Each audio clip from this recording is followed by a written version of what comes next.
સર્વેને જય શ્રી કૃષ્ણ. આજે આપણે જાણીશું મહામાસ મહાત્મ્ય. મહામાસ મહાત્મ્યમાં ચોથો અધ્યાય. મહામાસમાં તેલ મર્દન નિષેધના વિશે જાણીશું. મહર્ષિ વસિષ્ઠ રાજા દિલીપને મહામાસનું વૃત્તાંત જણાવતા કહે છે કે, હે રાજન, જ્યારે ભૃગુ મહર્ષિ તપસ્યામાં લીન હતા ત્યારે એક વિદ્યાધર દંપતી તેમના શરણમાં આવ્યા. મહર્ષિએ પ્રેમપૂર્વક એમને આવકાર આપ્યો તથા બેસવા માટે સ્થાન આપ્યું. મહર્ષિએ જોયું કે તે વિદ્યાધરનું મુખ વ્યાઘ્ર જેવું હતું તથા તેની પત્ની અતિ સુંદર રૂપવતી હતી.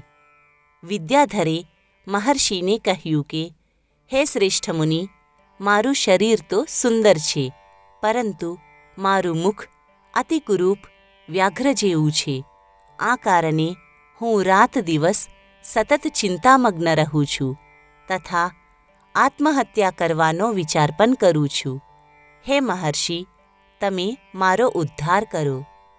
ત્યારે ભૃગુ મહર્ષિએ વિદ્યાધરને કહ્યું કે તે પૂર્વજન્મમાં મહામાસની એકાદશીનું વ્રત તો કર્યું હતું, પરંતુ બારસના દિવસે તેલથી મર્દન કર્યું હતું, જે આ વ્રતમાં વર્જિત છે. આ કારણે તને આ જન્મમાં શરીર તો સુંદર મળ્યું છે, પરંતુ મુખ વ્યાઘ્ર જેવું પ્રાપ્ત થયું છે. આમ કહીને ભૃગુ મહર્ષિએ વિદ્યાધરને રાજા પૂર્વાની કથા સંભળાવી.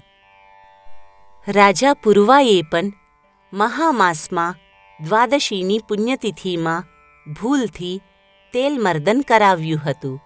આ કારણે જ રાજાનું શરીર કુરૂપ તથા મુખ વ્યાઘ્ર જેવું થઈ ગયું હતું.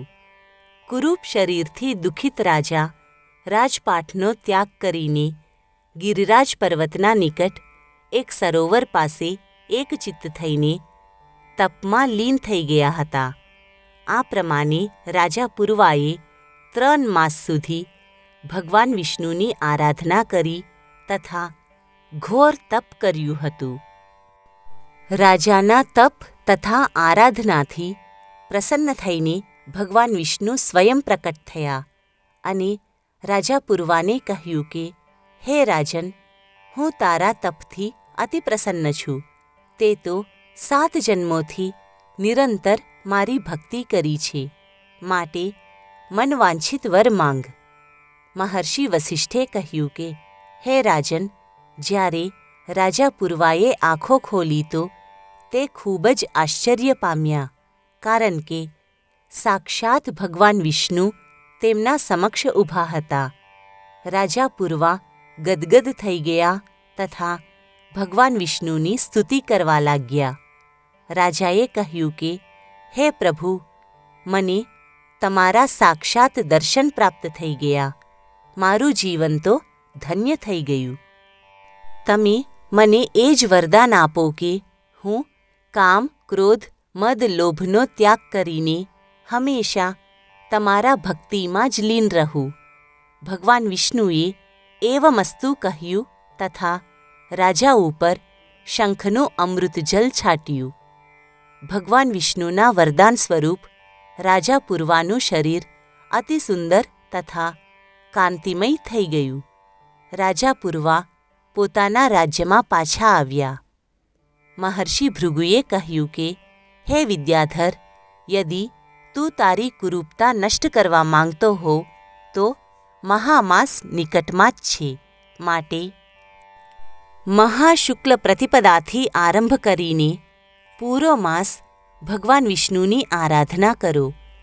આમ તો મહામાસના વ્રત નિરાહાર હોય છે, પરંતુ નિર્બલ વ્યક્તિ એકવાર સાત્વિક ભોજન કરી શકે છે. ભગવાન વિષ્ણુના ભક્તિમાં લીન થઈને વ્રત કરવું જોઈએ તથા કદી કોઈ સાથે પણ ખોટો વ્યવહાર ન કરવો જોઈએ.